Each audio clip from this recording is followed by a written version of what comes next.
Oubliez le Père Noël jovial et les rennes volants. Ce que vous croyez savoir sur Noël n'est qu'une façade.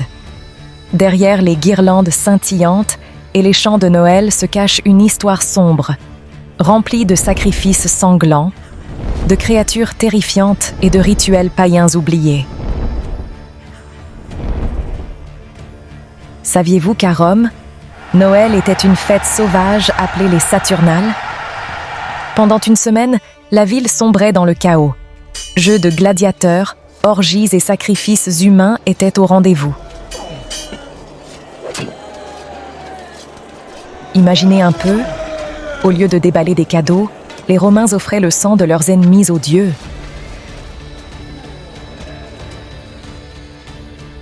Et que dire des Jólasveinar islandais? Ces 13 trolls maléfiques se cachaient dans les montagnes et descendaient dans les villages pour terroriser les enfants. Imaginez votre surprise si, au lieu du Père Noël, vous trouviez Grilla, leur mère ogresse, qui dévore les enfants désobéissants. Le sapin, les chants de Noël, même le Père Noël, toutes ces traditions ont des origines bien plus anciennes et sombres que vous ne le pensez.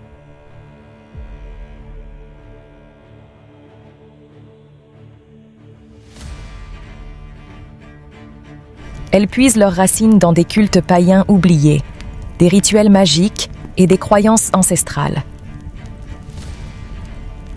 Préparez-vous à un voyage dans le temps qui va vous glacer le sang. Découvrez les secrets les mieux gardés de Noël, les vérités que l'on a voulu vous cacher.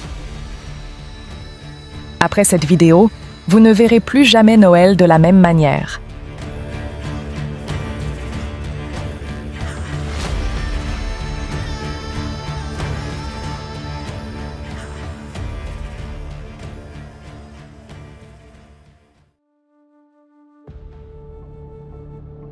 Avant le Père Noël, quand Noël était une fête païenne.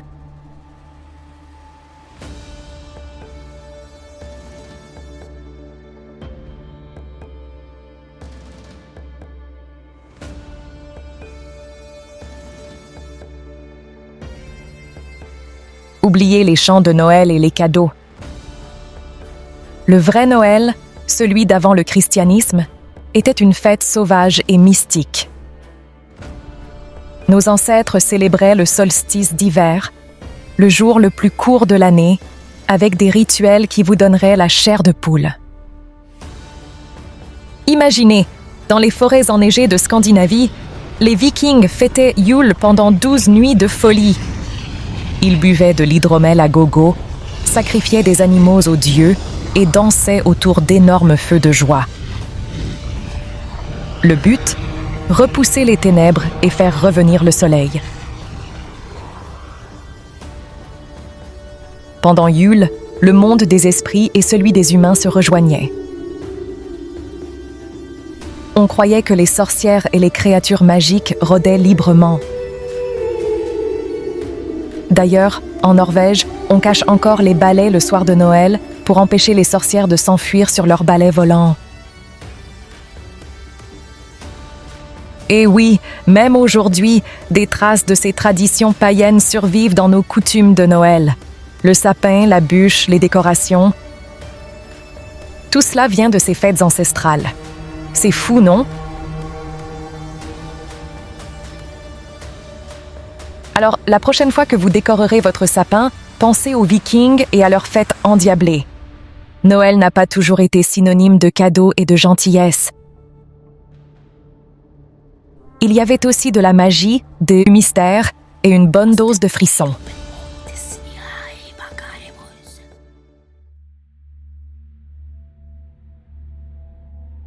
Le coup de génie de l'Église, quand Noël est devenu chrétien.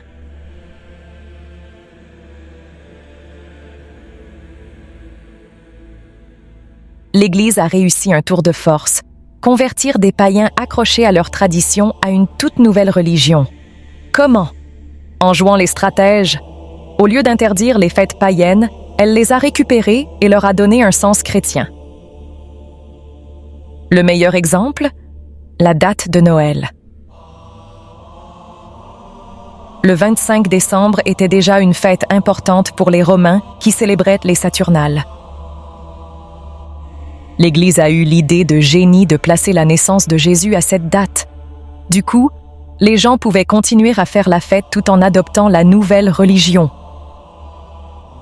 Petit à petit, l'Église a transformé les symboles païens. Le sapin décoré est devenu l'arbre de Noël, les couronnes ont symbolisé l'arrivée de Jésus et les chants païens ont été remplacés par des cantiques. C'est comme un relooking complet de Noël. Grâce à cette stratégie intelligente, le christianisme s'est répandu comme une traînée de poudre. Les gens ont pu garder leur tradition tout en adoptant une nouvelle foi. C'est un bel exemple d'adaptation et de diplomatie. Alors, quand vous fêterez Noël cette année, n'oubliez pas cette histoire fascinante. Derrière les guirlandes et les cadeaux se cache une transformation incroyable qui a marqué l'histoire. C'est ça, la magie de Noël.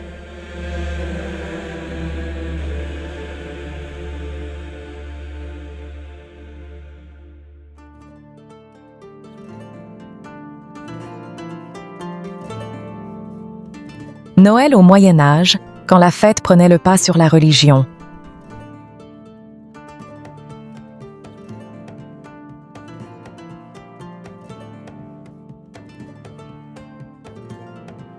Le Noël du Moyen Âge offrait un contraste saisissant avec la célébration que nous connaissons aujourd'hui. Loin de la quiétude des repas familiaux et de la douceur des chants de Noël, cette période était marquée par une ambiance festive et exubérante, où les frontières entre le sacré et le profane semblaient se brouiller. L'une des traditions les plus insolites de cette époque était l'élection d'un évêque des fous. Un homme du peuple, souvent un paysan ou un artisan, était choisi pour prendre symboliquement la place de l'évêque pendant quelques jours. Vêtu de manière grotesque et parodiant les rites religieux, il orchestrait des festivités débridées au sein même des églises. Chants grivois, danses endiablées et comportements burlesques étaient au rendez-vous, transformant les lieux de culte en véritables scènes de carnaval. Cette période de fête était l'occasion pour la population de se libérer des contraintes sociales et religieuses qui régissaient la vie quotidienne. Les hiérarchies étaient momentanément oubliées, permettant à tous de se mêler et de célébrer ensemble dans une atmosphère de joie et de défoulement. L'Église, malgré son autorité morale, faisait preuve d'une certaine tolérance envers ces manifestations populaires. Elle reconnaissait sans doute le besoin pour la population de s'adonner à des festivités plus libres, permettant ainsi de relâcher les tensions et de maintenir une certaine cohésion sociale. L'avènement de la Renaissance marque un tournant dans la manière de célébrer Noël. L'influence de l'humanisme et le renouveau artistique apportent une nouvelle dimension aux festivités. Les célébrations deviennent plus raffinées, plus intellectuelles et plus artistiques. C'est à cette époque que naissent les premiers chants de Noël polyphoniques, composés par des musiciens de renom. Ces œuvres, alliant la spiritualité religieuse à la beauté artistique, contribuent à donner à Noël une dimension plus solennelle et plus contemplative.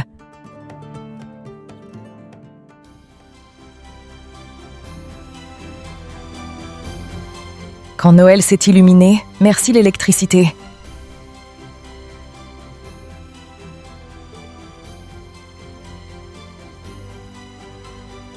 Nous sommes en 1882, l'année où Noël a pris un tournant lumineux. Edward Heber Johnson, un collègue de Thomas Edison, a eu une idée révolutionnaire: remplacer les bougies dangereuses des sapins de Noël par des ampoules électriques. Et la première guirlande électrique est née. Imaginez 80 petites ampoules rouges, blanches et bleues qui scintillent sur le sapin de Noël de Johnson. Un spectacle incroyable pour l'époque. Les journaux en ont parlé, les gens étaient fascinés. C'était le début d'une nouvelle ère pour Noël. Fini les risques d'incendie avec les bougies qui tombent. Les guirlandes électriques ont rendu Noël plus sûr et plus magique. Mais attention, ce luxe était réservé aux riches.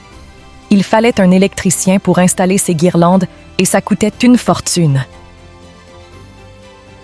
Heureusement, au XXe siècle, les choses ont changé. L'électricité est devenue plus accessible, les guirlandes moins chères et plus faciles à installer. Les grands magasins ont aussi joué un rôle clé en décorant leurs vitrines avec des milliers d'ampoules. Un vrai spectacle de lumière. Après la guerre, les guirlandes en plastique et les mini-ampoules ont envahi les maisons du monde entier. Aujourd'hui, impossible d'imaginer Noël sans ces lumières féeriques. C'est grâce à l'invention géniale de Johnson que nos maisons brillent de 1000 feux chaque année. Merci l'électricité.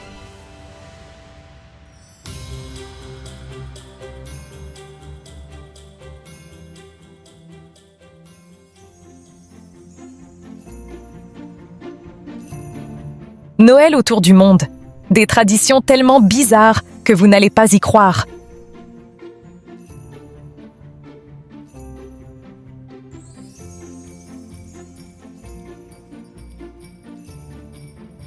Ho ho ho! Accrochez-vous à vos bonnets de Noël, car on part faire un tour du monde des traditions festives les plus folles. Oubliez la dinde, les chants de Noël et le gentil Père Noël. Préparez-vous à découvrir des coutumes qui vont vous faire halluciner. Au Japon, Noël rime avec poulet frit. Oui, vous avez bien entendu. KFC est devenu le roi de Noël grâce à une campagne marketing de génie lancée dans les années 70. Kurisumasu ni wa Kentucky, Kentucky pour Noël, est devenu un slogan culte. Imaginez un peu, des files d'attente interminables devant les KFC le 24 décembre. Des familles qui réservent leur poulet des mois à l'avance. C'est devenu une tradition plus populaire que le Père Noël lui-même. En Catalogne, on a une tradition qui va vous faire sourire, jaune, le cagatio. C'est une bûche avec un visage et un bonnet rouge qu'on nourrit pendant des semaines avant Noël. Le jour J, les enfants la frappent avec des bâtons en chantant pour qu'elle fasse caca des cadeaux. Oui, vous avez bien compris. La bûche défèque des bonbons, des jouets et des surprises. Une tradition un peu étrange, mais bon, qui sommes-nous pour juger?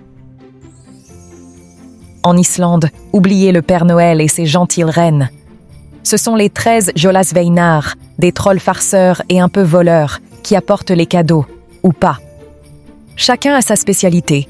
Il y a celui qui vole la nourriture, celui qui se cache dans les placards, celui qui fait peur aux moutons. Pas très rassurant pour les enfants sages. Mais bon, ça change du Père Noël un peu trop parfait, non?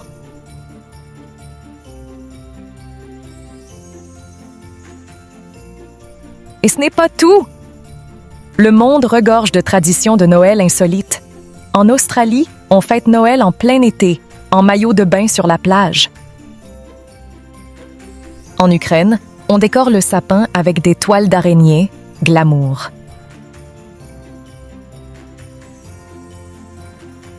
Au Venezuela, on va à la messe en patin à roulettes. Attention aux chutes. Bref, chaque pays a sa façon de fêter Noël. Et c'est ça qui est génial. Alors, la prochaine fois que vous fêterez Noël, pensez à toutes ces traditions insolites. Ça vous donnera peut-être envie de voyager et de découvrir comment les autres célèbrent cette fête à travers le monde.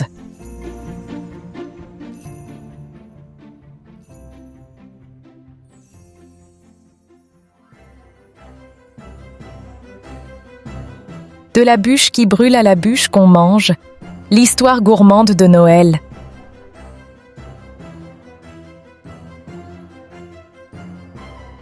Miam! Qui n'aime pas la bûche de Noël? Ce dessert incontournable des fêtes cache une histoire fascinante. Saviez-vous qu'elle est née d'une ancienne tradition païenne? Avant, on brûlait une énorme bûche appelée Yule Log pendant 12 jours pour célébrer le solstice d'hiver. Mais au 19e siècle, les pâtissiers français ont eu une idée géniale. Transformer cette bûche en un délicieux gâteau. Ils ont gardé la forme de la bûche, mais l'ont remplie de crème, de chocolat, de fruits. Un vrai régal pour les papilles. Et chaque année, ils rivalisent de créativité pour nous proposer des bûches toujours plus originales et gourmandes. Aujourd'hui, on trouve des bûches de toutes les sortes. Au chocolat, aux fruits, glacées, véganes. Il y en a pour tous les goûts. Mais l'important, c'est de partager ce dessert en famille ou entre amis, dans la joie et la bonne humeur. La bûche de Noël, c'est plus qu'un dessert. C'est un symbole de partage et de convivialité. Alors, cette année, savourez chaque bouchée de votre bûche en pensant à cette longue histoire qui la rend si spéciale. Joyeux Noël à tous et surtout, n'oubliez pas de vous amuser.